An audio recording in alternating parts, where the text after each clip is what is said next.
हम्म, हमारा चैप्टर चल रहा है 3D ज्योमेट्री। ठीक है, 3D ज्योमेट्री में जो हमने प्रीवियस लेक्चर में पढ़ा, उसमें पढ़ा हमने इक्वेशन ऑफ लाइन। ठीक है, इक्वेशन ऑफ लाइन। ठीक है, अब नेक्स्ट इसी के आगे आता है हमारे पास इक्वेशन ऑफ लाइन, तो हमारे पास आ गई। अब उसी में एक टॉपिक छोटा सा होता है कि कंडीशन आपको चेक करनी होती है कि 3 पॉइंट्स आर कोलिनियर। ठीक है, आपके पास 3 पॉइंट्स गिवन होंगे। ठीक है, 3 पॉइंट गिवन होंगे ए, बी, सी। ठीक है, और इसको हमको प्रूफ करना होगा कि these points are the collinear. It means condition क्या उसके लिए है हमारे पास, x3 माइनस x1 अपॉन में x2 minus x1, y3 minus y1 upon में y2 minus y1, z3 minus z1 upon में z2 माइनस z1। अच्छा, ये आता कैसे, थोड़ा सा ये देख लेते हैं अपन लोग। आप equation of line A B की फाइंड कर लीजिए। Equation of line A B. तो ए बी 2 पॉइंट से पास हो रही है, तो इस लाइन की इक्वेशन कितनी हो जाएगी हमारे पास, x minus x1 x upon में x2 minus x1 equal to y minus y1 upon में y2 minus y1 equal to z minus z1 upon में z2 माइनस z1। ये आ गई equation of line A B. ठीक है, अब ये लाइन जो होगी वो ये कोलिनियर है, तो इसका मतलब क्या हो जाएगा, ये लाइन आगे मैं एक्सटेंड करूं, इसको ए बी को और एक्सटेंड करूं, तो ये लाइन सी से भी पास करनी चाहिए। ठीक है, जब ये लाइन सी से पास करेगी तो मैं क्या बोल सकता हूँ, line passes through the line line passes through the passes through C x3 comma y3 comma z3। ठीक है, तो इसके लिए कंडीशन क्या आ जाएगी हमारे पास, कंडीशन जो आएगी फिर आप इसके अंदर सेटिस्फाई करवा दीजिए, क्योंकि जब पास कर रही तो उसको सेटिस्फाई करेगी।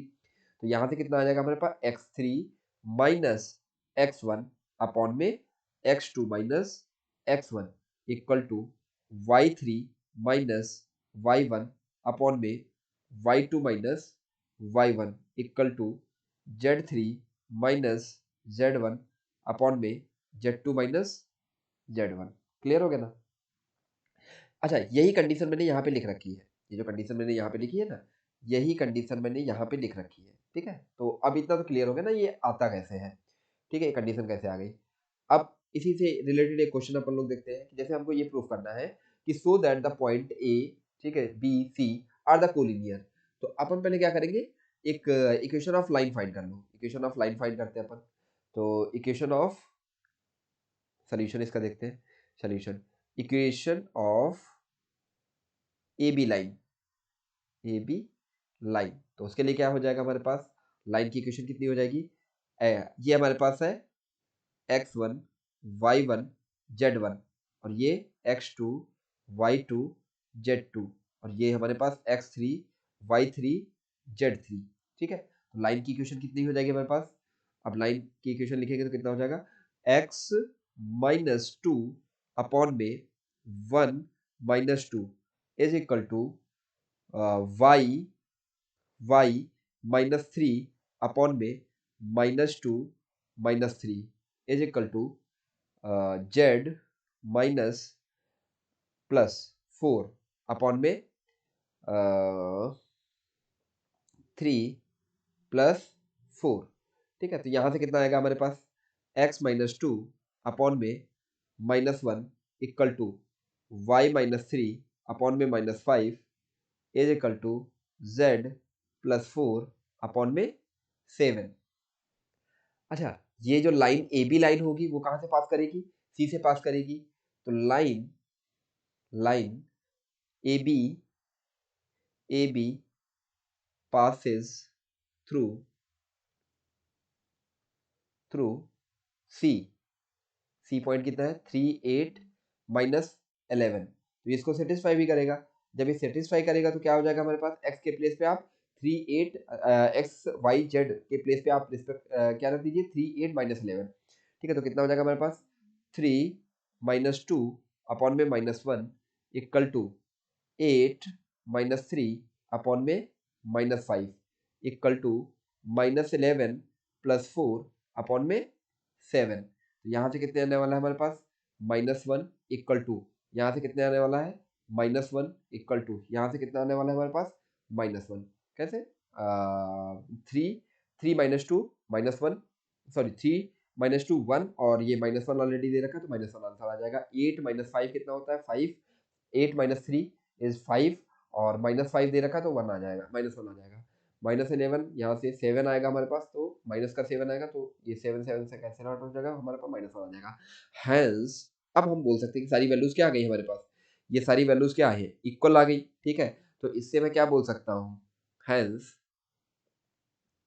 Hence A, B and C are collinear, clear हो गया ना। अब नेक्स्ट टॉपिक हम लोग देखते हैं।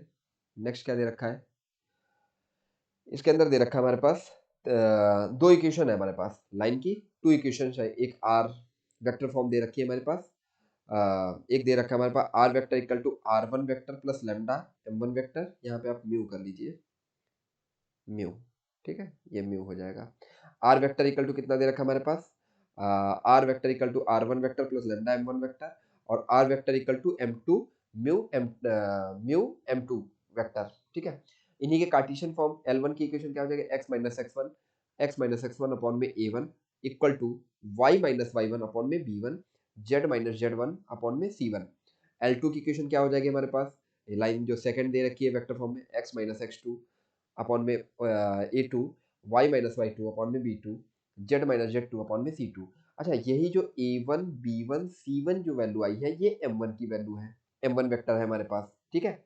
और जो इसके लाइन के पैरेलल होगा, ये कैसा है, कौन से डायरेक्शन रेशियोज हमने लिख रखे हैं यहाँ पे, जो इस लाइन के पैरेलल होंगे, L1 के पैरेलल होंगे, ठीक है।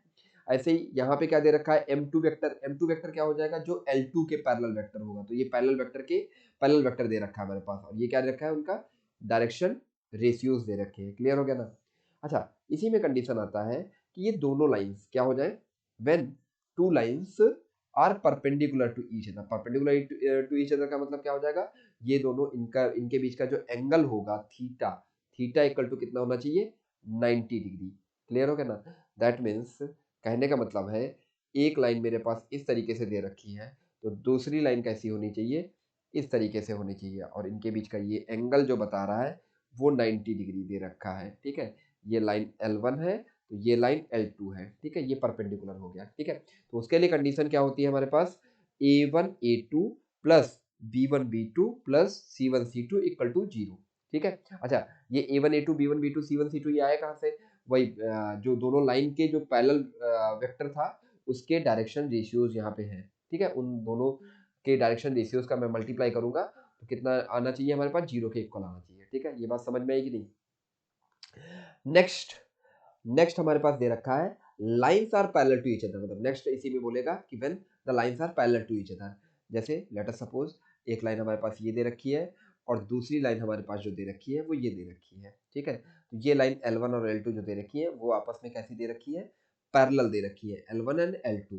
मतलब थीटा की वैल्यू यहाँ पे कितनी होने वाली है, यहाँ पे थीटा की वैल्यू 90 थी, यहाँ पे थीटा की वैल्यू कितनी होने वाली है 0 डिग्री, ठीक है।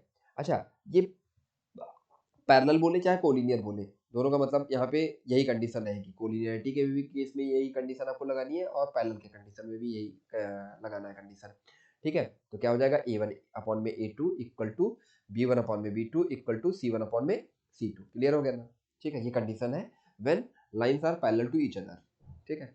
इसी से रिलेटेड एक क्वेश्चन देखते हैं अपन जो CBSE 2009 में पूछा गया था, ठीक है। क्या दे रखा है, find the value of lambda so that the following lines are the perpendicular to each other. It means हमको क्या ध्यान रखना है, ये जो अपॉन में दे रखा है, ये जो अपॉन में दे रखा है ये क्या दे रखा है हमारे पास, ये हमारे पास दे रखा है किसकी, डायरेक्शन रेशियो जो इसके पैरेलल वेक्टर होंगे। बट उससे पहले भी आपको देखना पड़ेगा, इनको स्टैंडर्ड फॉर्म में कन्वर्ट करना पड़ेगा। स्टैंडर्ड फॉर्म का मतलब क्या है, सोल्यूशन देखते हैं इसका।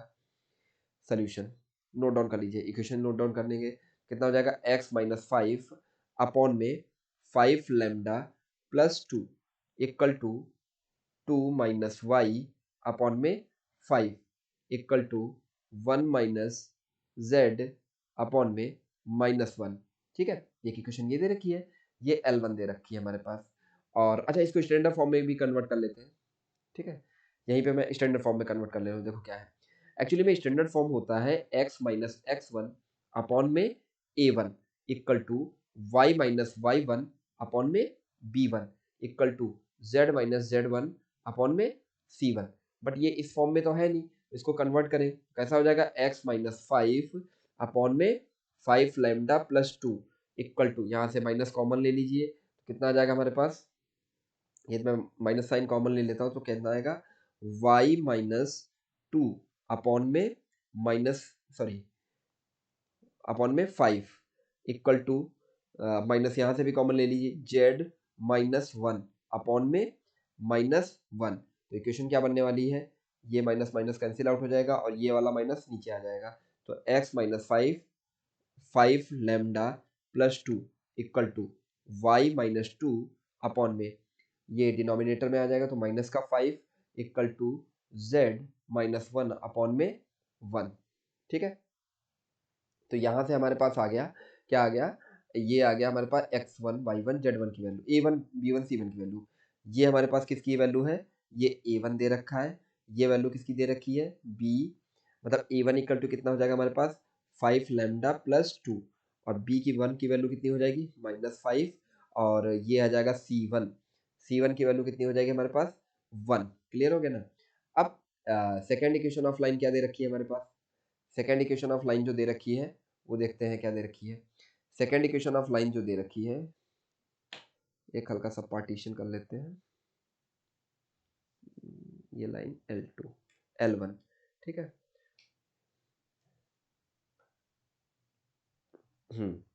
ये लाइन हमारे पास L2 दे रखी है। अब L2 लाइन लिखते हैं अपन। L2 क्या दे रखा है हमारे पास, x/1 equal to 2y plus 1 upon में 4 lambda equal to 1 minus z upon में -3। ठीक है, तो यहाँ से वैल्यू पहले स्टैंडर्ड फॉर्म में कन्वर्ट कर लीजिए। तो स्टैंडर्ड फॉर्म में कन्वर्ट करेंगे तो x1 इक्वल टू 2 कॉमन ले लेते हैं अपन, तो y प्लस 1/2 अपॉन में 4 lambda is equal to minus यहाँ से कॉमन ले लीजिए तो z माइनस 1 अपॉन में -3, ये इससे कैंसिल आउट हो जाएगा और यहाँ से 2 1 जा 2 2 2 जा।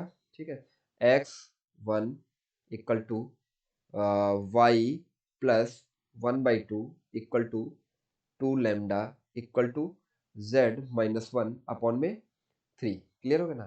तो यहाँ से ये आ जाएगा हमारे पास, ये आ गया हमारे पास a2 की वैल्यू कितनी है हमारे पास 1 और ये आ गया b2 और b2 की वैल्यू कितनी है हमारे पास 2 लैम्डा और ये आ जाएगा हमारे पास c2 की वैल्यू कितनी है 3।